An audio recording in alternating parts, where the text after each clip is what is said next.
Blockchain एक ऐसी technology है जो इसको इजी और स्केलेबल बनाती है। एसबीआई, यस बैंक, एचडीएफसी, इन सब ने ब्लॉकचेन का पायलट रन किया। जब तक किसी को पता नहीं लगेगा कि टेक्नोलॉजी करती क्या है, वो यूज कैसे करेगा। जैसे आप सभी जानते हैं कि 2025 को इंटरनेशनल ईयर ऑफ कोऑपरेटिव्स के तौर पे मनाया जा रहा है, जहाँ पे हम लोग बात ही कर रहे हैं सहकारिता के माध्यम से कैसे कैसे नई डेवलपमेंट हो सकती है। Ministry of cooperation, government of India ने भी बहुत सारे कार्यक्रम चलाए जिसके अंदर कोऑपरेटिव्स को स्ट्रेंथन करने के लिए काम किया जा रहा है। सहकार से समृद्धि हमारे माननीय प्रधानमंत्री जी का सपना है कि सहकार से समृद्धि कैसे आएगी। अब ये बहुत सारी चीजें हो रही हैं और ये सारी चीजें फास्ट ट्रैक पे होनी चाहिए, और फास्ट ट्रैक कोई भी चीज करनी हो तो उसमें बहुत बड़ा रोल जो है वो टेक्नोलॉजी का आता है। हम आज डिजिटल इंडिया में जी रहे हैं। यूपीआई एक ऐसी एग्जाम्पल है जिसने बहुत बड़ी ट्रांसफॉर्मेशन लाई है। तो जब हम कॉपरेटिव्स में आते हैं तो माना जाता है कि थोड़ा सा थॉट प्रोसेस रूडिमेंट्री है, हम लोग इतनी फास्ट नहीं चल रहे हैं, बदलाव बहुत धीमे धीमे आ रहा है। कौन सी ऐसी टेक्नोलॉजीज लाई जाएं जिससे हम लोग सहकारिता के अंदर, कॉपरेटिव्स के अंदर बड़ा बदलाव लेके आ सकें।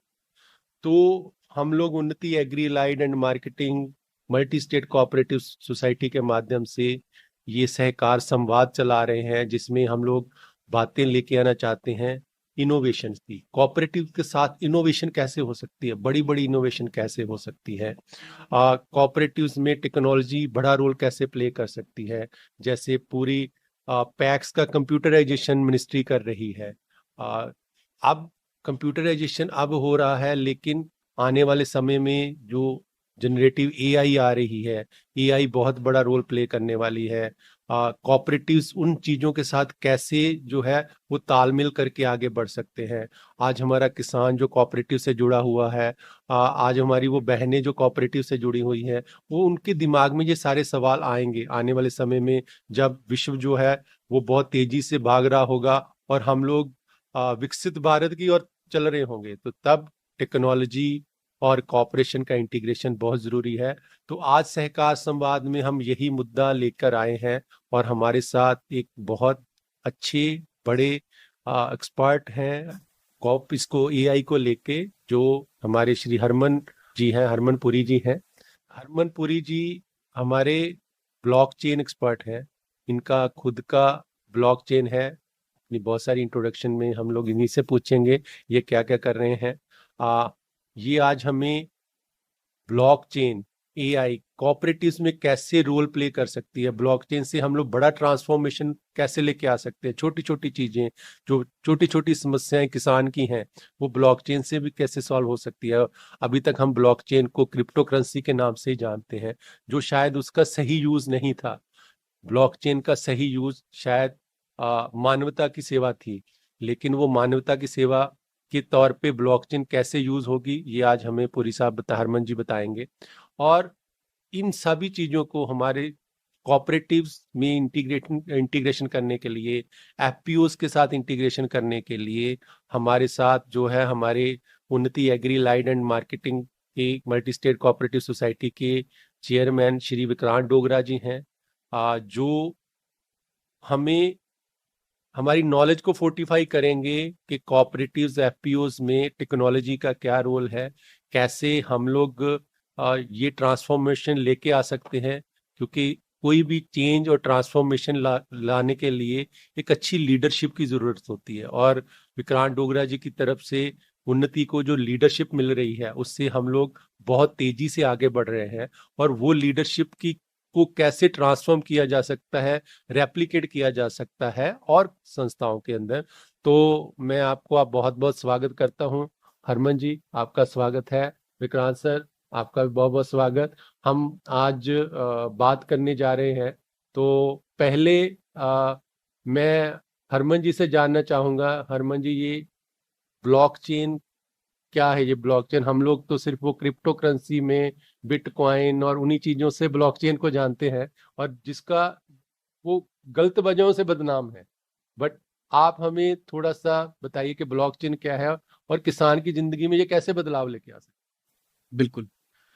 तो ज्योति जी, पहले तो ब्लॉकचेन से पहले मैं एक चीज के बारे में बात करना चाहूंगा जो हमारी जिंदगी का सबसे महत्वपूर्ण हिस्सा है, वो है डेटा। अगर हम कोई भी चीज करते हैं, अगर हम मोबाइल चलाते हैं या बैंक में जाते हैं, हर चीज डेटा पे डिपेंड करती है। या हमारी आईडी हो गई, या हमारा डिजिटल फुटप्रिंट हो गया, जिसमें कि हमें पता लगता है कि हमने कहाँ से क्या खरीदा था। उसके बेसिस पे हमें कल को लोन मिलता है। और चीजें, जितनी भी चीजें हम जिंदगी में करते हैं, अब सब डेटा के बेसिस पे है। आज तक क्या हो रहा था, जो ये डेटा है, ये एक सिंगुलर जगह पे सेव होता है, जिसको हम कहते हैं सेंट्रलाइज सर्वर। तो जब ये सेंट्रलाइज सर्वर पे सेव होता है, इसको मैनिपुलेट करना, इसको यूज करना, एक्सप्लॉइट करना, हैक करना, ये चीजें हम देखते हैं हमारी रोजाना लाइफ में, हमें हर जगह दिखती हैं। कभी किसी बहुत बड़े मेडिकल इंस्टीट्यूट का डेटा किसी दूसरे देश ने चुरा लिया, मैं नाम नहीं लूंगा, जस्ट एग्जांपल्स। कभी हमारे सर्टिफिकेट्स चोरी हो गए, कभी फेक सर्टिफिकेट्स बन गए। तो अगर देखा जाए तो इनकी जो जड़ है, जो एक रूट प्रॉब्लम है, वो सिर्फ यही है कि डेटा सिक्योर नहीं। चाहे जितना मर्जी हम उसमें अपनी सिक्योरिटी मेजर्स लगा ले, बड़ी से बड़ी कंपनी को लाके कहीं कि इसको सिक्योर कर, तो वो सिक्योर करना इम्पॉसिबल हो जाता है। ब्लॉकचेन एक ऐसी टेक्नोलॉजी है जो हमें उस डेटा को स्टोर करने का एक नया तरीका देती है। और ये तरीका नया सिर्फ हमारे लिए है। असल में ये हमारे जो हिस्ट्री है, वो ऑलरेडी पहले बहुत यूज कर चुके हैं। अब पहले क्या होता था, अगर हम बात करें पंचायत राज की, जब पंचायत राज इतना अच्छा चलता था, जो हमने देखा है, विकिपीडिया पे लिखा है, महात्मा गांधी जी कहते थे पंचायती राज इज ट्रू डेमोक्रेसी। तो पंचायती राज में क्या होता था, अगर 10 इलेक्टेड लोग हैं, वो मिलके एक डिसीजन लेते हैं, जो एक डेटा है बेसिकली उन 10 लोगों के पास है, क्या सिचुएशन हुई, उसको कैसे हैंडल करना है, वो 10 लोग डिसाइड करते हैं, राइट। अभी के सीन में क्या हो गया है, अभी अगर हमने एक न्यूज पढ़ ली तो वो डिसीजन बन जाता है, राइट। डेटा सिंगुलर लोकेशन पे आ गया। तो ब्लॉकचेन कहता है मुझे दोबारा से 10 लोग लेके आने हैं, 10 से 100 लोग लेके आने हैं, 100 से 1000 लोग लेके आने हैं। और मेरे पास वो कैपेबिलिटी है, मुझे वो सिस्टम बनाना आता है कि कैसे मैं डेटा को, डिसीजन मेकिंग को दोबारा लोगों के पास ले जाऊं। अब अगर मैं आपको एक एग्जांपल दूं, हम वोटिंग करते हैं, डेमोक्रेसी है, हमने पार्टी चूज कर ली, पर हम हर छोटे छोटे डिसीजन के लिए तो वोटिंग नहीं कर सकते, राइट। अगर आपको मैं ये कहूं कि हर छोटे छोटे डिसीजन में वोटिंग करना पॉसिबल है, तो आप क्या चूज करोगे? एक्चुअली छोटे छोटे डिसीजन के लिए जितनी पार्टिसिपेशन ज्यादा होगी बिल्कुल, कम्युनिटी की, उतनी ही डिसीजन, फेयर डिसीजन होगा और ट्रांसपेरेंसी ज्यादा आएगी। बिल्कुल। सो ब्लॉकचेन एक ऐसी टेक्नोलॉजी है जो इसको इजी और स्केलेबल बनाती है कि आप किसी भी डिसीजन को जितने मर्जी लोगों के बीच में इंप्लीमेंट कर सकते हो। उसका कोर रीजन यही है कि वो डेटा को एक सेंट्रल लोकेशन से हटा के मल्टीपल लोकेशंस पे रखती है। अब टेक्नोलॉजिकली ये बहुत कम्प्लेक्स हो जाती है, इसको समझाना थोड़ा डिफिकल्ट हो जाता है कि कैसे डिफरेंट नोड्स आते हैं, पीयर टू पीयर नेटवर्क होता है, क्रिप्टोग्राफी, हैशिंग, कंसेंसस एल्गोरिदम, बड़े कंसेप्ट आ जाते हैं। तो टेक्नोलॉजिकली हम ज्यादा इन डेप्थ नहीं इसमें जाएंगे। जो ओवरऑल आइडिया है, एक बार मैं दोबारा उस पर फोकस करना चाहूंगा कि ब्लॉकचेन का सबसे बड़ा रोल है डेटा को एक सिंगल जगह से उठा के अलग अलग जगह पे रखना। उसका यह मतलब नहीं है तोड़ तोड़ के रखना, एक ऐसे तरीके से रखना कि आप डेटा पे ट्रस्ट कर सकते हो। अगर मैं अभी आपसे एक क्वेश्चन पूछूं, एक कोऑपरेटिव सोसाइटी जैसे उन्नति इस टाइम पे इतना अच्छा काम कर रही है, उसके पास इतने अच्छे प्रोडक्ट्स हैं, क्या रीजन है, क्या वजह है कि लोग कोऑपरेटिव सोसाइटी ना चूज करें? आपको क्या लगता है, क्या रीजन होगा कोऑपरेटिव सोसाइटी ना चूज करें? प्रोडक्ट जो है कोऑपरेटिव सोसाइटी का ना चूज करके किसी कंपनी का करें जो ऑलरेडी कोऑपरेटिव सोसाइटी से ही ले रही है? कंपनी जो है वो एडवर्टाइजमेंट कर रही है, उनको फेथ है उस कंपनी के ऊपर। फेथ है, सबसे जरूरी बात है फेथ, ट्रस्ट है। अगर आप अपना सारा डेटा प्रूफ कर पाओ कि जो हमारे पास है वो ऑर्गेनिक है, वो एक ऐसे सोर्स से आया है जो सोर्स आपके घर में ही है, आपके पड़ोस में ही है, उसने सही पेस्टिसाइड, सही फर्टिलाइजर्स यूज करके एक ऐसी चीज बनाई है जो आपकी सेहत के लिए अच्छी है, वो फेथ अगर आपको मिल जाए तो आप किस स्केल पे जा सकते हैं? मुझे नहीं लगता कि आपसे बड़ी कोई कंपनी हो सकती है फिर। हरमन जी, आपने जो हमारी सहकारिता का मूल सिद्धांत है, मैं डोगरा साहब को इसमें इन्वॉल्व करना चाहूंगा कि डोगरा साहब, जो मूल सिद्धांत है हमारा डेमोक्रेसी ना, डेमोक्रेटिक वे ऑफ जो है हम लोग एग्जीक्यूशन लेते हैं कि जो भी फैसले लिए जाते हैं। तो जो हरमन जी की बात आ रही है, जो इन्होंने बड़े सिंपल वे से समझाया कि जो है अगर फैसला लेने में हम कहें कि हमारी कोऑपरेटिव के अगर 10,000 मेंबर्स हैं, तो 10,000 मेंबर भी शामिल हो रहे हैं एक कोई फैसला लेने पे, जहाँ के हम लोग बोर्ड ऑफ डायरेक्टर्स फैसला ले रहे हैं, जहाँ एजीएम फैसला है, बोर्ड ऑफ डायरेक्टर्स ने भी कुछ फैसला लेने में दिक्कत आ रही है, तो वेट करवाना है, तो वो इसके, तो आप इसके ऊपर क्या ऐड करना चाहेंगे? मैं बड़ा कीनली सुन रहा था हरमन को कि आज भी आप देखें कि जितना भी जब हम बिजनेस एथिक्स के बारे में या बिजनेस प्रूडेंस के बारे में पढ़ते हैं, तो जितना भी लॉ रेगुलेटरी है, वो एक ही चीज इंश्योर करने के लिए होता है, ट्रस्ट। यस। कि जब एक बिजनेसमैन या कोई बिजनेस ट्रांजैक्शन होती है, तो उसमें एक जुबान, जिसे हम कहते हैं कि लफ्ज हो गया जी, हमारी एक बात हो गई। अब जितना भी सिस्टम है गवर्नमेंट का, वो उसको प्रोटेक्ट करने के लिए कि वो ट्रस्ट ब्रेक ना हो, यस, रेगुलेटरी इसीलिए होती है जो कि ट्रस्ट ब्रेक ना हो। सो हम ये मानते हैं प्राइमा फेसी की ट्रस्ट बना रहना चाहिए, विश्वास बना रहना चाहिए। अब आप सहकारिता के पटल के ऊपर जब आप ब्लॉकचेन टेक्नोलॉजी को समझने की कोशिश करें, मुझे तो लगता है कि ये एक इवॉल्विंग स्टेज के ऊपर है, इसकी परतें खुलेंगी, लेकिन जो इसमें एक पॉजिटिव डायनामिक्स है, वो आई थिंक ये डेमोक्रेसी को एड्रेस करता है। अब आप देखें कि जो ज़्यादा कंप्लेंट कोऑपरेटिव के अंदर समाज की तरफ से या गवर्नमेंट की तरफ से आती है कि आपके मेंबर तो हैं, लेकिन क्या उनकी पार्टिसिपेशन है? कहीं पे हमने देखा कि जहाँ पे बैड एग्जाम्पल सेट हुए सहकारिता में, वहां पे 2 या 3 लोग डिसीजन मेकर्स थे जी। और दूसरी तरफ मैं ये कहूंगा, जब से थोड़ी देर से मैं इस पे दोबारा से इसको रिविजिट कर रहा हूँ ब्लॉकचेन टेक्नोलॉजी को, या जितने सेमिनार्स में हमने सुना इसके बारे में, मुझे लगता है कि जो एक हमारी सबका एक गोल है, डिग्निटी ऑफ फार्मर, हो क्या रहा है कि डिग्निटी के लेवल तक फार्मर जा नहीं पाता, क्योंकि उसकी रिकग्निशन जो है फर्स्ट लेवल पे खत्म हो जाती है। मैं क्योंकि डेयरी सेक्टर से जुड़ा रहा, अगर किसी ने अच्छा क्वालिटी का दूध पैदा किया, तो वो एक कलेक्शन सेंटर तक ही उसकी डिग्निटी है जी। जब वो टैंकर से फैक्ट्री में आ गया, तो वो रामलाल श्यामलाल वहीं खत्म हो जाते हैं। I am not wrong. So हो क्या रहा है कि जो डिग्निटी है, चाहे आप एप्पल ग्रोअर्स की बात करेंगे आने वाले टाइम में, वॉलनट की बात करेंगे, ऑलरेडी हॉर्टिकल्चर में हम कितने इंटरवेंशंस की बात कर रहे हैं। सो डिग्निटी ऑफ अ फार्मर, मुझे लगता है कि उसको आप नंबर 1 पे बुलेट पॉइंट्स में लिख लीजिए कि जब फार्मर डिग्निफाइड फील करेगा कि मेरी की हुई मेहनत की एप्रिसिएशन और मनी वापस आ रही है, मेरी फैमिली तक आ रही है, तो वो डबल स्पीड से और ईमानदारी से काम करेगा।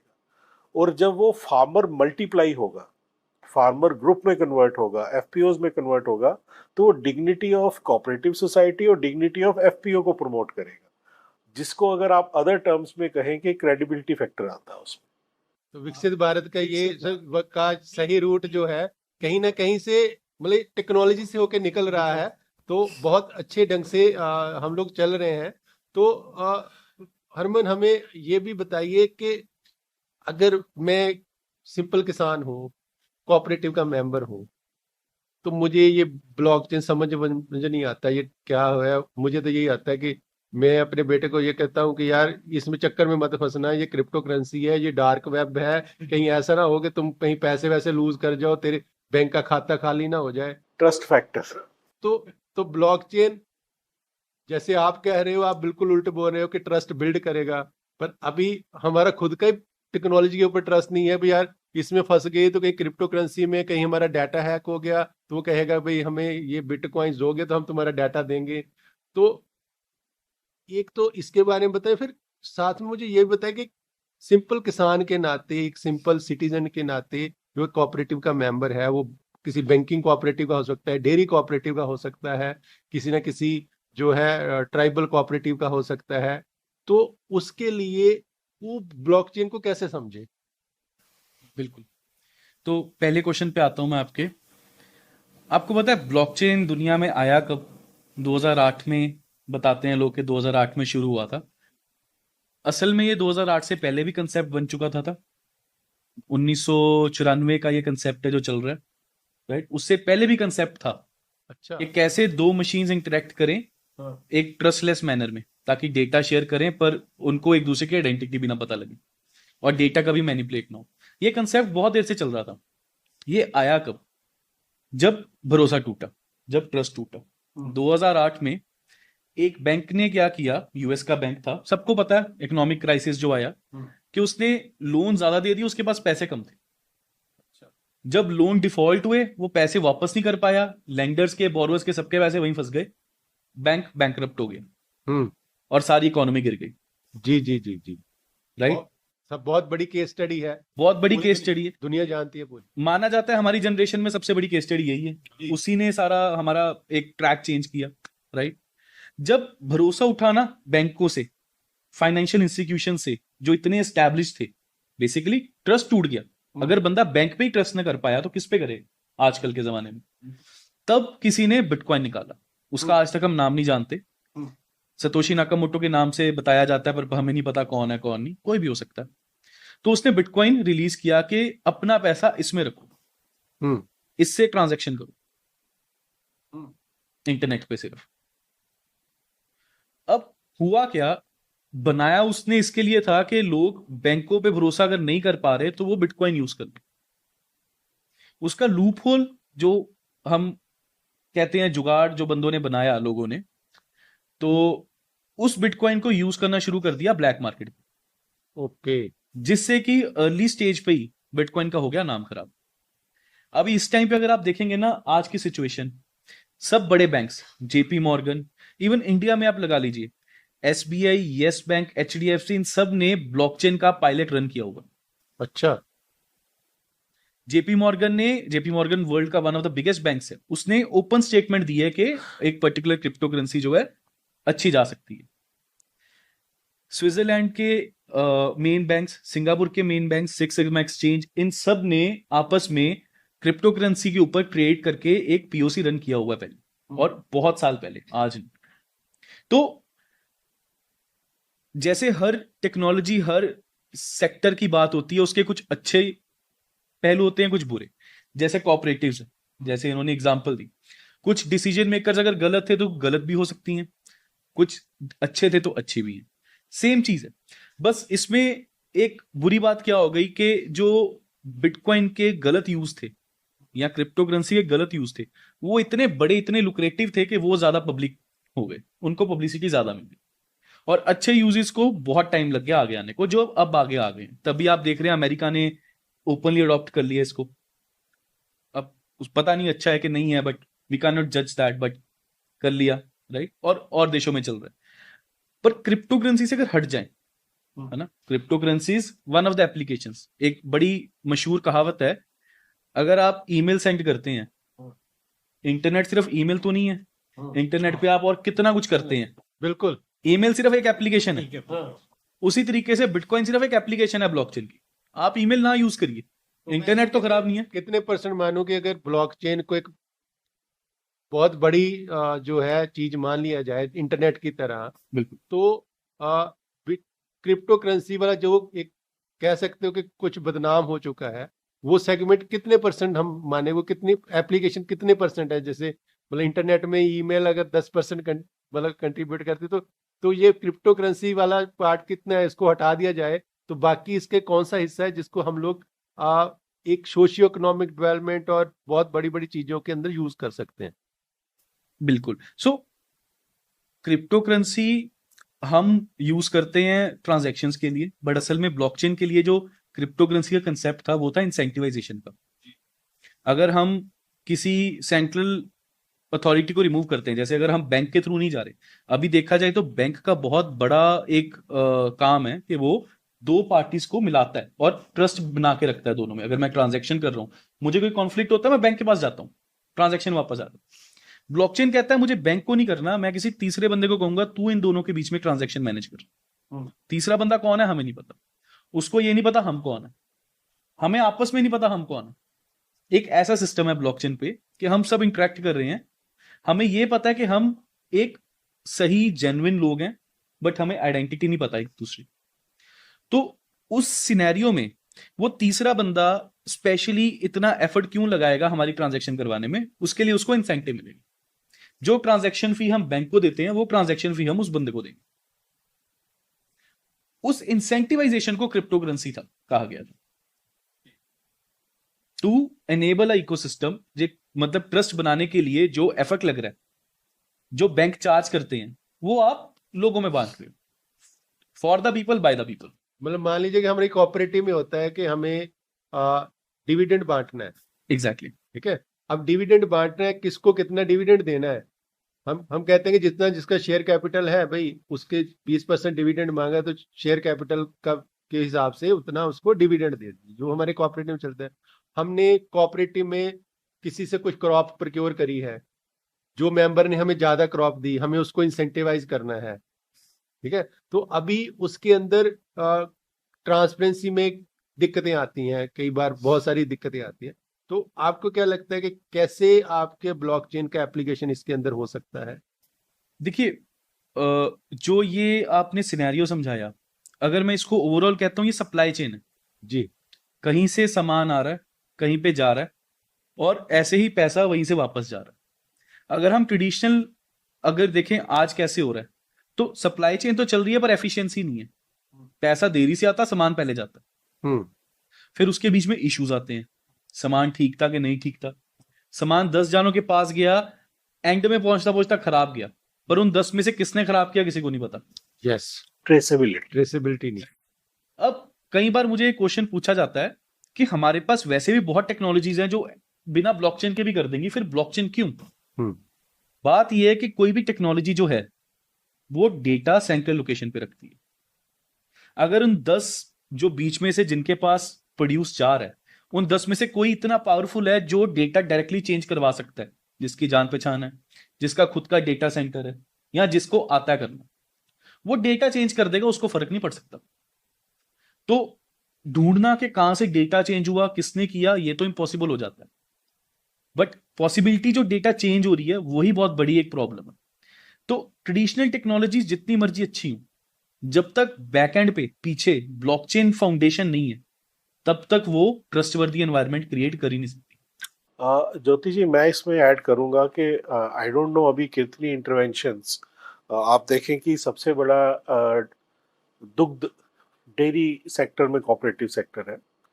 और मैं हरमन की बात सुन रहा था कि जितना मर्जी हम टेक्नोलॉजी ले आए हैं, आज भी डिस्प्यूट्स खत्म नहीं होते व्हेन क्वांटिटी और उसकी पे आउट्स को लेके।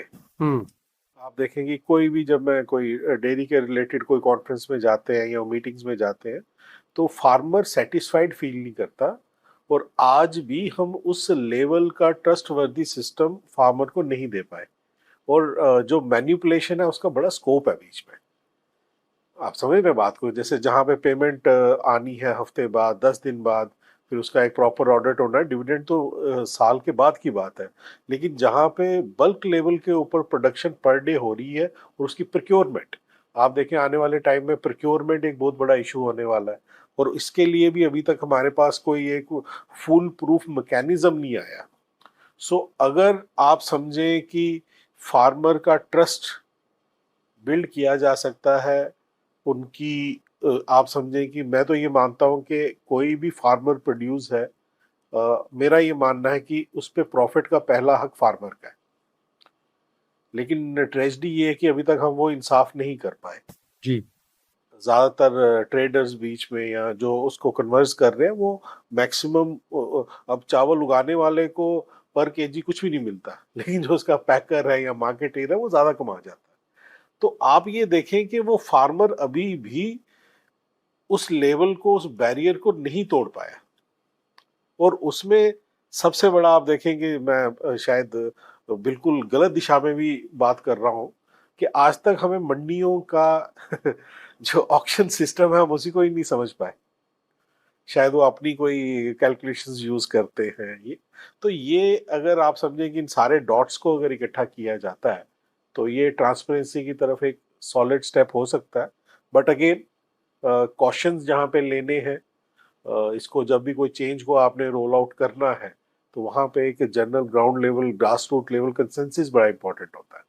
तो आई थिंक मिड वे में, क्योंकि मैं हर चीज को थ्रू एफपीओज और कोऑपरेटिव्स ही देख पा रहा हूँ फिलहाल, तो इसमें आप ऐड कर सकते हैं। बट मुझे यहाँ पे ये विंडो और ये स्कोप नजर आता है इसमें। एक बार जिससे मैं किसी बड़े अच्छे इंटेलेक्चुअल के साथ डिस्कशन कर रहा था तो उन्होंने बड़ी अच्छी स्टेटमेंट दी कि blockchain is basically a real socio economic development technology.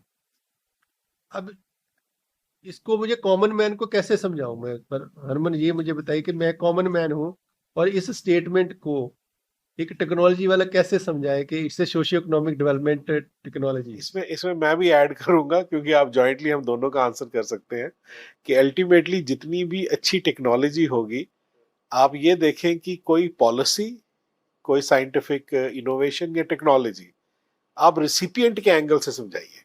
The recipient of that technology और ए पॉलिसी, कि एक रिसिपिएंट इसमें फार्मर हो। यूपीआई आया था तो यूपीआई के शुरुआती स्टेज में ये कहाँ काम जब होने वाला है, जीएसटी आया, ऐसे बहुत सारी चीजें आई। तो blockchain socio economic development technology, all दो टेक्नोलॉजी के बेनिफिशियरी तो जो है, अगर उसके पास यूपीआई बेनिफिट, डायरेक्ट सब्जी वाला चाय वाला भी यूपीआई पे पैसे ले रहा है तो अब उसके बैंक खाते में जा रहे हैं तो उसकी क्रेडिबिलिटी बढ़ रही है, उसके ऊपर फेथ बढ़ रहा है, ट्रस्ट बढ़ रहा है। तो how blockchain is a socio economic development policy. देखिए, मेरा एक सिंपल सवाल आपसे है। आप कार चलाते हैं जी। आपको कार के इंजन के एक एक पार्ट के बारे में पता है? आपको चलानी आती है, आपको पता है कार चलती है, अच्छी है, थोड़ा आइडिया होगा कैसे इंजन चलता होगा, पेट्रोल डलता है, इंजन चलता है, पर इंजन नहीं आप जानते। अगर आप इंजन जानते होते तो आप कार मैकेनिक की साइड पे जाते जी। तो सिमिलरली मैं अपने आप को सोचता हूं मैं ब्लॉकचेन मैकेनिक। अब एज अ मैकेनिक मैं समझा दूंगा, बट जो एंड यूजर है उसको अगर यूज करना है ना, उसको समझ के फायदा ही नहीं होगा। इतनी कंप्लेक्सिटी में अगर वो चला गया, पहली बात तो वो जाएगा ही नहीं। आजकल हम ऐसे जमाने में जी रहे हैं जहां पे हम कंफर्ट से ऊपर कुछ नहीं मान के चलते। हमारी सेहत से ज्यादा हमारा कंफर्ट है। हम चलकर मंडी तक, आप तो मंडी की बात कर रहे थे, हम चलकर मंडी तक फ्रूट नहीं लेने जाते, हम ऑनलाइन ऑर्डर कर देते हैं फ्रूट भी। हम देख के नहीं लाते फ्रूट कैसा आएगा कैसा नहीं, जो पहले चेक करते थे, है ना। तो ब्लॉकचेन समझाना एक मुझे इम्पॉसिबल टास्क लगता है कॉमन मैन, पर at the same time blockchain उनको यूज कैसे करवाना है वो इजी टास्क है। उसमें एप्लीकेशन के तौर पे अगर मैं लेमैन लैंग्वेज में पूछूंगी, कोई एक केस स्टडी के तौर पे, जैसे किसी स्टोरी सुना के मुझे ब्लॉकचेन समझाना हो, जैसे आपने कार की स्टोरी सुनाई या ऐसे की स्टोरी सुनाई, तो क्योंकि अभी जो हमारा वार्तालाप हो रहा है तो इस वार्तालाप में अभी भी मैं खुद भी अभी नहीं समझ पाया हूँ कि ब्लॉकचेन कोऑपरेटिव्स में मैं कैसे लेके आऊँ, किस तरह से इसकी एप्लीकेशन लेके आऊँ, है ना, ताकि हमारे जो नीचे फार्मर्स जिनसे हम लोग परचेज करते हैं, जहाँ हमारी उन्नति बहनें हैं जो आगे जाके सेल कर रही हैं, उनमें कैसे मतलब उनको फायदा होगा, किसान को फायदा होगा, कंज्यूमर को फायदा होगा जो हमारा सामान खरीद रहा है। बिल्कुल, मैं बिल्कुल सहमत हूं आपकी बात से। जब तक किसी को पता नहीं लगेगा कि टेक्नोलॉजी करती क्या है, वो यूज कैसे करेगा। इसमें रोल क्या आ जाता है, मैं थोड़ा सा क्वेश्चन को चेंज करूंगा। हमें एंड यूजर को नहीं सिखाना, हमें स्टेक होल्डर्स को सिखाना। यस, जिसने टेक्नोलॉजी यूज करनी है, जिसने प्रोवाइड करनी है। Exactly right. Organisations, institutions, corporate societies, FPOs, governments. अब एक एग्जांपल लेता हूं मैं। आप डिजी यात्रा यूज करते हैं जी, राइट। अब एयरपोर्ट पे इतनी लंबी लाइन है, हम डिजी यात्रा स्कैन करके निकल जाते हैं मजे से। गवर्नमेंट ने डिजी यात्रा ब्लॉकचेन पे बनाई, आपको पता है? अच्छा। तो एज अ नॉर्मल यूजर, अगर मैं अपने आप को मानूं, मैं भारत का एक आम नागरिक हूं, मुझे सिर्फ ये पता है डिजी यात्रा में मुझे अपनी टिकट ऐड करनी है और आगे जाना है। मुझे पता है सरकार ने ऐसी टेक्नोलॉजी लगाई होगी कि मेरी टिकट चोरी नहीं हो सकती, झूठी टिकट नहीं क्रिएट हो सकती, या सिस्टम बंद ना हो जाए। सरकार को लगा कि ब्लॉकचेन सबसे अच्छी टेक्नोलॉजी इसके लिए, उन्होंने लगा दी। आम नागरिक को टेक्नोलॉजी मिली, डिसीजन सरकार का था। नटशेल में हम ये समझे कि ब्लॉकचेन बेसिकली एक टेक्नोलॉजी है जिसकी वजह से ट्रस्ट बिल्ड हो रहा है, और कॉपरेशन सहकारिता तभी चलती है जब विश्वास होता है। हम कुछ मेंबर्स के ऊपर विश्वास है, एक दूसरे के ऊपर विश्वास है, तो अगर उस विश्वास को, मैं हरमन को नहीं जानता, मैं डोगरा साहब को नहीं जानता, बट मुझे इनके साथ काम करना है, तो विश्वास कैसे आए? तो हम लेमन लैंग्वेज में इस तरह समझ लें कि वो विश्वास जो है, डिजी यात्रा में हम सारी सिक्योरिटीज को बाईपास करके फास्ट ट्रैक पे निकल जाते हैं, क्योंकि विश्वास जो है वो डिजी यात्रा ने सिक्योरिटी वाले को पहले विश्वास दे दिया हुआ है कि भाई इसका मैंने सारा कुछ वेरीफाई किया हुआ है, इसका सारा कुछ वेरीफाइड है ना। तो डोगरा सर, हम कोऑपरेटिव्स के लोग हैं, हमारे चेयरमैन हैं, हम कोऑपरेटिव्स में सबसे बड़ी जो दिक्कत रहती है कि हमारे जो मेंबर्स हैं जिनसे प्रोड्यूस प्रोक्योर हो रहा है, जब हम लोग उसको प्रोसेस करके आगे लेके जाते हैं, जब प्रोड्यूस का ट्रेड करते हैं, तो अक्सर एक फेथ जो है वो लैग करता है। उनको लगता है कि कोऑपरेटिव मिडल मैन को हटाने के लिए है, लेकिन ये माना जाता है कि कोऑपरेटिव कहीं, ये कोऑपरेटिव के अंदर जो लोग बैठे हो ये तो नहीं पैसे कमा गए कहीं ज्यादा। तो आपको लगता है कि जो ब्लॉकचेन हरमन बात कर रहा है, तो उन हरमन की बात से हमारी जो कोऑपरेटिव्स के अंदर हमें ओपन मेंबरशिप, ठीक है, कोऑपरेशन अमंग कोऑपरेटिव्स और उन सारी चीजों के अंदर ट्रस्ट बिल्डिंग में ब्लॉकचेन हेल्प कर पाएगी? ज्योति जी, मेरा ये मानना है कि अगर आप थोड़ा सा, जैसे ऑलरेडी 90s की बात हरमन कर रहे थे, आप पूरी अगर हमारी आज़ादी के बाद की एवोल्यूशन को देखें, जब भी कोई बड़ा चेंज आया है तो उसको पहले रेजिस्ट किया गया, बाद में आई थिंक बच्चा बच्चा वो यूज करना शुरू हो गया। चाहे आप बैंकों का कंप्यूटरीकरण देखिए, ब्लॉकचेन की बात तो बाद में करेंगे, अब जैसे पैक्स का कंप्यूटरीकरण हो गया, गवर्नमेंट ऑफ इंडिया का फ्लैगशिप प्रोग्राम है कि जितनी पैक्स हैं सारी कंप्यूटराइज होनी चाहिए। अब उसके पीछे आप देखें कि मंशा यही है कि ग्राउंड लेवल के ऊपर जहां पे चेक्स एंड बैलेंसेस रखना मुश्किल है, शायद जो एक ऑफिस ऑटोमेशन है या डिजिटलाइजेशन है, वो डाटा के साथ छेड़खानी को रोक पाए और रियल टाइम के ऊपर डेटा जहां पहुंचना चाहिए वहां पहुंचे। तो मेरा ये मानना है कि जितने भी डिस्प्यूट्स को अगर हम सम अप करें, अगर लास्ट 10 years या 20 years के डिस्प्यूट्स को ले, जो कोऑपरेटिव सेक्टर्स या जहां पे number of people participation is more, जहां पे हम एक दो आदमी से डील नहीं कर रहे, हम सैकड़ों लोगों से डील कर रहे हैं, चाहे वो प्रोक्योरमेंट हो, चाहे वो डिस्पर्समेंट ऑफ क्रेडिट हो, या मल्टीपल चीजें, जैसे आज उम्मीद हमारे माननीय अमित शाह जी कर रहे हैं। आपने शायद इसका जिक्र बार बार सुना। मैं हरमन को भी ये बात बताना चाहूंगा कि अब हमारी जो पैक्स है, प्राइमरी एग्रीकल्चर कोऑपरेटिव सोसाइटी है, they are not restricted to one activity. Yes, वो मल्टीपर्पज है। गवर्नमेंट आज ये उम्मीद कर रही है कि 25 से 26 एक्टिविटियां करे, क्योंकि अगर डबलिंग द फार्मर की इनकम होनी है, वो एक एक्टिविटी से नहीं हो पाए। तो आज जो ग्राउंड के चैलेंजेस है वो बड़े बदल चुके हैं। इस सारी चीजों को अगर हमें, किसी भी चीज को अगर इसकी क्रेडिबिलिटी को बनाए रखना है, तो ट्रांसपेरेंसी और ट्रेसेबिलिटी को, अकाउंटेबिलिटी को, ये सारे फैक्टर हमें इंश्योर करने पड़ेंगे। अब आप देखें कि जैसे ब्लॉकचेन हमें कुछ सर्टेन चीजें प्रॉमिस कर रही है, मेरा ये मानना है कि अगर उसको थोड़ा भी स्कोप है टेलर मेड करने का, क्योंकि लार्जेस्ट आप देखें कि डेयरी सेक्टर है, आने वाले सेक्टर में पैडी, वीट और मेज की प्रिक्योरमेंट एक बहुत बड़ा रेवोल्यूशन लेके आ सकती है। जैसे इथेनॉल में गवर्नमेंट ने परमिट किया कि 40% तक अब मेज, या वो ऑलरेडी बड़ी समितियां इस पे काम कर रही हैं। ग्राउंड लेवल के ऊपर हमें फार्मर का ट्रस्ट तो जीतना है। और फार्मर का इशू क्या होता है, जैसे इन्होंने बिल्कुल सही कहा कि आप इस डायनेमिक्स में नहीं जा सकते कि कार कैसे बनी, उसमें कौन सी एनर्जी यूज होती है, कौन से साइंटिफिक प्रिंसिपल्स होते हैं। नहीं तो हमें हर एक चीज का वो ऑटोनॉमी खोल के, एनालॉजी खोल के बैठना पड़ेगा। मतलब हम नहीं जान सकते कि किसान ने भाई इसमें क्या डाला, कैसे किया। वो किसान एक कॉन्ट्रैक्ट के, स्मार्ट कॉन्ट्रैक्ट के अंदर बंधा हुआ है। ठीक है। अब इसमें मेरा ये मानना है कि जो स्टेक होल्डर्स की डेफिनेशन में मैं ये मानता हूं कि जो मैनेजमेंट कमेटीज है कॉपरेटिव्स की, अगर वो एक ऑलरेडी उनकी कैपेसिटी बिल्डिंग के ऊपर सर्टेन काम किया जाता है, तो अगर पायलट के तौर पे certain dairy FPOs, certain agriculture FPOs, even certain credit FPOs में ये पायलट किया जा सकता है। और मुझे एक उम्मीद की किरण इसलिए अच्छी नजर आ रही है, मेरा बार बार एक विजन जो माइंड में बन रहा है कि फार्मर शायद से खुशहाल हो। एटलीस्ट अगर वो एक स्टेज के ऊपर जाके इस टेक्नोलॉजी पे ट्रस्ट कर पाए, उसको एटलीस्ट ये तो हो कि मेरे साथ जस्टिस हुआ। अब आपको मैं छोटा एग्जांपल देता हूँ कि 7 दिन दूध समिति में जाके फार्मर जमा करा, उसको कभी लगता है कि मेरे दूध का सोमवार को तो पैसा ठीक मिला, पर मंगलवार को मेरे साथ नाइंसाफी हो गई।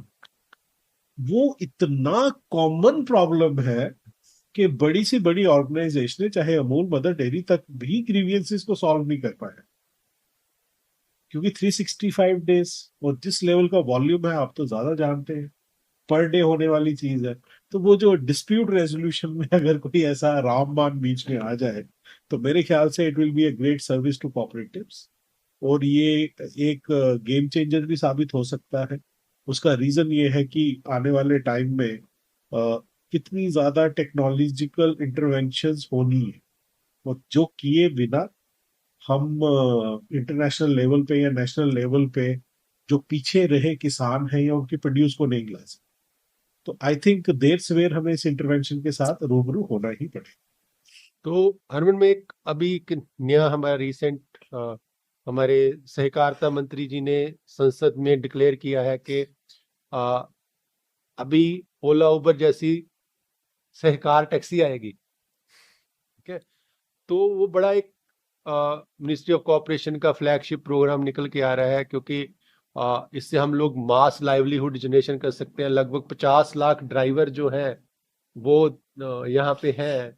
तो अगर उनका लाइवलीहुड और उनको सस्टेनेबल इनकम देनी है हम लोगों ने, तो आपको लगता है कि ये सहकार टैक्सी जैसे कोऑपरेटिव में ब्लॉकचेन कोई रोल प्ले कर सकती है, या ये टेक्नोलॉजी, इसकी टेक्नोलॉजी भी कोई ब्लॉकचेन बेस्ड टेक्नोलॉजी होनी चाहिए? देखिए, मेरा ओपिनियन बहुत ज्यादा झुका होगा ब्लॉकचेन की तरफ, बट मैं तो इतनी आगे तक जाऊंगा ये कहने के लिए कि ऐसा सिस्टम बनना ही ब्लॉकचेन पे चाहिए। वेरी, आप समझिए, इसमें एक ब्लॉकचेन में इसमें एग्जांपल देता हूँ, शायद उससे थोड़ा और क्लियर हो जाएगा। अब जैसे मेरी सोसाइटी में 1000 फैमिलियां रहती हैं, ठीक है, 900 फैमिलियों के पास कार है। आजकल कईयों के पास तो 2-2 3-3 कारें घर पे खड़ी हैं जी, राइट। कईयों की इतनी पुरानी कारें खड़ी हैं जो इमोशनल वैल्यू को छोड़ते ही नहीं है कि खड़ी हैं, चलो पड़ी हैं, हमने बेचनी नहीं है, बेच के कुछ मिलेगा नहीं, हमने रखी। मेरी सोसाइटी के साथ ही एक और सोसाइटी है जिसमें कि 500 छोटी फैमिलीज हैं जिनको रोजगार चाहिए, जिनके पास काम कम है। अब ब्लॉकचेन क्या करता है? ब्लॉकचेन एक ऐसा सिस्टम बनाता है जिसमें कि मैं अपने आप को रजिस्टर करूं, मेरी आईडी, मेरा नाम, मेरा पता, मेरी गाड़ी का नंबर किसी को नहीं पता। सिर्फ ये पता है कि कोई गाड़ी है, इस एक्स नाम के बंदे की है, एक्स पर्सन की है और अवेलेबल है।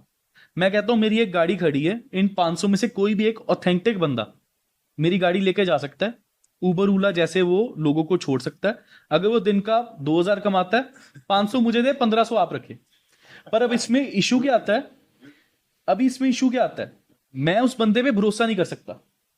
कल को बंदा भाग जाए, मैं उसकी वेरिफिकेशन करूं, मैं उससे पेमेंट कैसे ऑटोमेट करूं? मुझे कैसे पता है 2000 की जगह वो 5000 कमा रहा है, मुझे सही पैसे दे रहा है कि नहीं दे रहा? मेरी गाड़ी खराब तो नहीं कर रहा? गाड़ी का खर्चा जो सर्विस का है वो पूरा हो रहा है कि नहीं हो रहा? Insurance provider third party cover कर रहा है कि नहीं कर रहा? ये इतनी डिटेलिंग में जब हम जाते हैं ना, इसके कारण ओला उबर सक्सेसफुल हैं, क्योंकि वो इतनी डिटेलिंग में इंप्लीमेंट कर रहे हैं। हम इतनी, जैसे मैं पहले बात कर रहा था आपसे, हम इतना ज्यादा कंफर्ट जोन वाले बंदे बन चुके हैं, हम इतना अंदर नहीं जाना चाहते।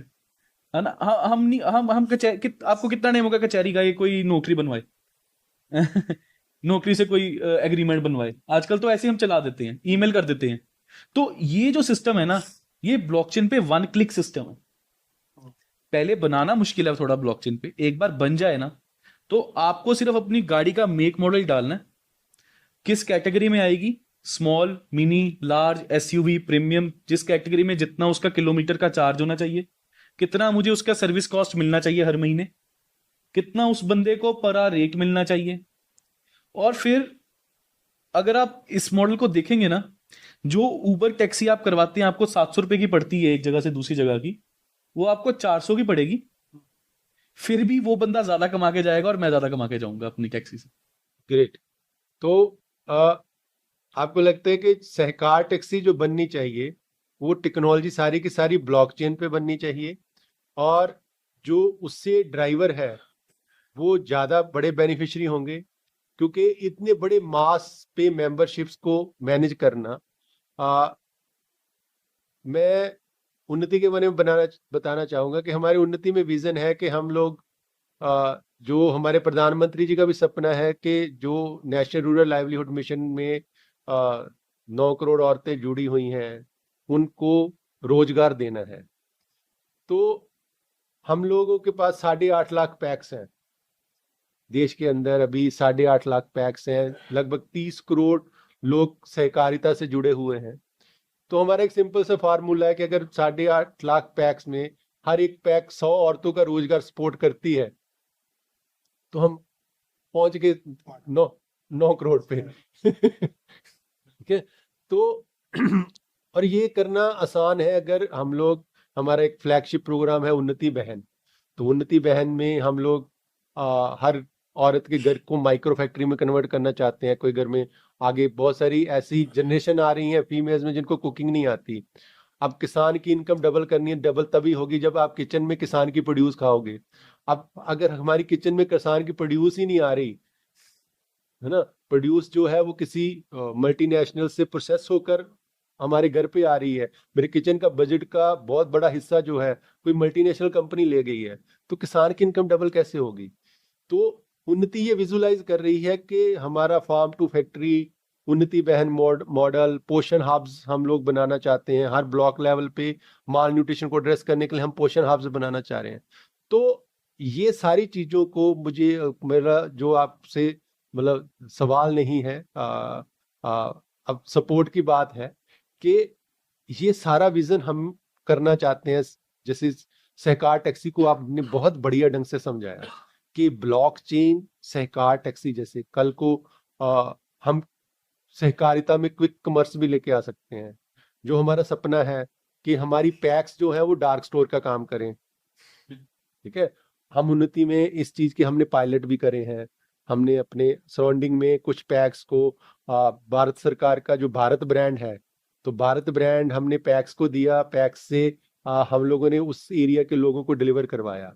तो और उस पैक्स के साथ लोकल औरतों को जोड़ लिया, है ना। SHG सेल्फ हेल्प ग्रुप हर गांव के अंदर है। तो इस तरह के मॉडल्स को अब हम लोग टेक्नोलॉजी से स्केल अप करना चाह रहे हैं, और टेक्नोलॉजी से इस तरह से स्केल अप करना चाह रहे हैं कि ये एक हॉरिजेंटल हायरार्की के तौर पे, कोऑपरेटिव तौर पे ट्रस्ट जो है, जो सबसे बड़ी बात निकल के आ रही है इसके अंदर की ट्रस्ट, वो ट्रस्ट जो है वो बन जाए। और ट्रस्ट बनने के बाद हम लोग उन्नति का विजन जो है, हमारा विजन 2035 है, हम लोग मान रहे हैं कि ये जो 2025 है इंटरनेशनल ईयर ऑफ कोऑपरेटिव है, नेक्स्ट पूरा डिकेड कोऑपरेटिव्स को बिलोंग करता है, ठीक है। तो 2035 में हम लोग विजुलाइज कर रहे हैं कि ये बहुत सारी चीजें हम लोग कर चुके होंगे और उसमें ब्लॉकचेन बड़ा रोल प्ले कर सकता है। तो आप हमें उन्नति को क्या सुजेस्ट करोगे कि ब्लॉकचेन पे हम लोग कैसे आगे आए, और कैसे हम क्या क्या कैसे टेक्नोलॉजी अपनी को डिजिटल एसेट जो हम उन्नति में बनाना चाह रहे हैं उसको किस तरह से बिल्ड करें कि हम लोग ये सारा कुछ आसानी से कर पाए। तो मैं ज्योति जी की जो बात है उसमें एडिशन करना चाहूंगा, और आप इसका जॉइंटली आंसर भी कर सकते हैं कि जो 10,000 FPOs का प्रोग्राम प्रधानमंत्री जी ने 2020 में लॉन्च किया, और हमें उम्मीद है कि ये FPOs 50,000 हो सकती है, लाखों एसएसजीज है। ग्राउंड लेवल पे हमने ये फील किया कि ये सारे जितने भी कोऑपरेटिव एफपीओज और एसएसजीज हैं, ये बिजनेस एंटिटीज तो है, लेकिन बिजनेस प्लानिंग जो है उस लेवल पे नहीं हो पा रही, जिससे कॉम्पिटेटिवनेस आए। तो क्या blockchain technology better business planning, क्योंकि जब आप बोल रहे थे कि वो कितना कमा के निकलेगा, आपने टैक्सी की बात की, तो it is all boiling down to a profitability बिल्कुल। और उसका एक इवन डिस्ट्रीब्यूशन। तो एक बेटर बिजनेस प्लानिंग क्या ब्लॉकचेन से हो सकती है? तो और उनसे हमें ये भी जानना है। डेफिनेटली। पहले मैं ज्योति जी आपका क्वेश्चन का जवाब देता हूं। जो एक बहुत बड़ा फैक्टर है कि ब्लॉकचेन अभी तक इंप्लीमेंट क्यों नहीं हुआ, वो फैक्टर ये है कि हम बहुत बड़ी चीज बहुत जल्दी करने की कोशिश करते हैं। जब हमें किसी चीज का फायदा दिखता है ना, कि हमें पता है ये इतनी अच्छी चीज है, इससे इतना बेनिफिट होगा, 2 दिन में कर दो। हाँ, हमें होता है बस हर जगह लगा दो, और जरूरी भी है, बट एक टाइम के बाद। तो जैसे हमारी उन्नति बारे बात हुई, मुझे पता लगा उन्नति क्या काम करती है, कैसे करती है। सबसे पहली चीज जो मेरे दिमाग में आई कि ब्लॉकचेन कैसे इसको इंप्लीमेंट कर सकता है या इसको हेल्प कर सकता है, वो है इंसेंटिवाइजेशन। एक कोऑपरेटिव सोसाइटी का सबसे पहला प्रिंसिपल होता है सेल्फ हेल्प, कि आप जितना कंट्रीब्यूट कर रहे हो आपको उतना वापस मिल रहा है, तभी आप और कंट्रीब्यूट करते हो। एक सोसाइटी में आप उतना ज्यादा पार्टिसिपेट करते हो जितना आपको बेनिफिट मिलता रहे। सोसाइटी के लिए अच्छा है, सोसाइटी भी यही चाहती है कि आप जितना काम करो आपको उतना मिले, राइट। तो अगर हम ब्लॉकचेन को इंप्लीमेंट करते हैं पहले इस लेवल पे, जहां पे हमारी कोऑपरेटिव सोसाइटी के जो लोग हैं, जो पार्टिसिपेंट्स हैं, उनको पता अगर उन्होंने कोई चीज की, उनको वेट नहीं करना पड़ेगा पैसे आने की, जैसे उन्होंने चीज की वैसे ही आगे वेरीफाई होगी। इतना एफिशिएंट सिस्टम हुआ। अब जैसे यूपीआई ने हमारी पेमेंट कैपेसिटी कितनी बढ़ा दी है। हमें पता, हमें कुछ खरीदना, स्कैन किया, खरीद लिया। हम खर्चने को इतने ओपन हो गए, हम कमाने को भी उतने ओपन हो जाएंगे अगर हमें हर छोटे छोटे एक्शन पे साथ साथ ही हमारी इनकम आती रहे। अब वो मॉडल नहीं रहा कि हम वेट करते हैं हमें महीने बाद इतने पैसे मिले, उसमें से इतनी हमारी किस्त जाए, इतना हमारा घर का खर्चा जाए, इतना रसोई का खर्चा जाए। वो जमाना खत्म हो चुका है। अब तो डेली बेसिस पे हम जोमेटो करते हैं, खाना मंगाते हैं, डेली बेसिस पे सब्जियां आती हैं, हमारा कोई बजट नहीं है किसी बंदे का आजकल। तो बढ़ते इन्वायरमेंट के साथ हमें ये चीज चेंज करनी पड़ेगी, हमारा इंसेंटिवाइजेशन मॉडल हो। नंबर 2, ये इंसेंटिवाइजेशन मॉडल ट्रांसपेरेंट। ट्रांसपेरेंट कैसे? मुझे ये नहीं जानना कि आप कितना कमा रहे हो, मुझे ये जानना कि कोई और बंदा कितना एफर्ट कर रहा है कि वो उतना कमा पा रहा है जितना मैं कमाना चाहता हूं। मुझे उस बंदे का नाम ना पता लगे, ना मुझे उस बंदे का एड्रेस पता लगे, राइट। हम अपनी फाइनेंशियल इंफॉर्मेशन अपने पास रखना चाहते हैं, बट एक ट्रांसपेरेंट सिस्टम ऐसा हो जिसमें मुझे ये पता है कि कोई बंदा है जिसका नाम है XYZ, वो 16 घंटे कॉर्पोरेटिव सोसाइटी को दे रहा था, उसके पास थे, एक दिन वो फ्री था, उसने 16 घंटे दे दिए एक दिन, उसको उतना ही रिवॉर्ड कोऑपरेटिव सोसाइटी ने दे दिया, उसका वेस्ट नहीं गया। उस 16 घंटे के कारण कोऑपरेटिव सोसाइटी जो है फार्मर्स के लिए डबल काम कर पाई उस दिन। फार्मर को भी वो दिखा कि अगर मेरा प्रोड्यूस जा रहा है, वो कहीं बैठा नहीं है, कोई बंदा ऐसे उसको पास रख के बैठा नहीं है, इतना काम वहां पे चल रहा है। बस ये ना पता लगे कौन सा बंदा। ये इसका मतलब ये समझे कि जो हम लोग करना चाह रहे हैं इसमें गिग वर्कर्स और गिग इकोनॉमी, कोऑपरेटिव इकोनॉमी, ठीक है, कॉर्पोरेट इकोनॉमी, इन सब का एक बहुत अच्छा जो है इंटीग्रेशन हो रहा है। और एक जो अब मैं इसको समझ पा रहा हूँ, वो जो स्टेटमेंट पे मैं वापस आता हूँ कि blockchain is a socio economic development model, तो अब मुझे उसका जवाब मिलता हुआ नजर आ रहा है कि हम लोग अब फ्रीलांसर हैं, गिग वर्कर्स हैं ना, वो लोग क्योंकि कुछ सर्विस है। अभी हम कोऑपरेटिव वाले क्या सोचते हैं, यार इसके लिए बंदा रखना पड़ेगा ये काम करने के लिए। अब किसान वो बंदा अफोर्ड नहीं कर सकता, बट वो कोई गिग वर्कर उसको वो सपोर्ट आकर दे सकता है, ठीक है। तो अब वो ब्लॉकचेन के थ्रू कौन सा गिग वर्कर उसको सपोर्ट दे रहा है ऑनलाइन, कि उसका डाटा एंटर होना है या कुछ एंटर होना है ना। अभी हमें सबसे जो बड़ी दिक्कत, जब हम लोग कुछ किसी टेक्नोलॉजी के ऊपर किसान के साथ या लोगों के साथ काम करने जाते हैं, तो सबसे ये बात आती है कि किसान टेक फ्रेंडली नहीं है, डाटा एंट्री सही नहीं हो रही। तो अब मैं इसको सवाल में कन्वर्ट करता हूँ, तो इसका क्या सोल्यूशन है ब्लॉकचेन के अंदर? जब डाटा ही सही नहीं आएगा तो ब्लॉकचेन काम कैसे करेगा, अगर इनपुट ही सही नहीं आएगी? देखिए ये तो एक ड्रॉबैक है, अगर हम डेटा ही गलत डालेंगे तो इनपुट ऑब्वियसली गलत आएगा, GIGO, garbage in garbage out, बिल्कुल।